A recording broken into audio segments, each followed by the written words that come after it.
Some students are worried about as HSK 3 students, their Chinese is not good enough to understand my only Chinese videos.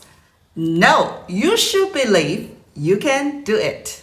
If you not only pass the exam, but can also make good use of the grammar rules and words in the HSK standard, I believe you can understand the general meaning of my only Chinese videos, even at HSK2 level. For my students, I started to train them to understand Chinese without any subtitles from HSK1.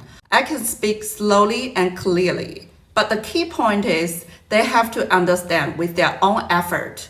I can give them a hint, but I won't tell them the translation directly. In this way, after about 30 to 50 hours of training, we can communicate in Chinese in our lessons.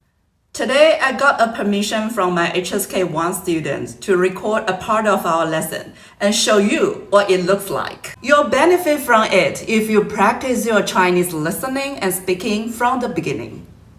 Follow me and learn Chinese.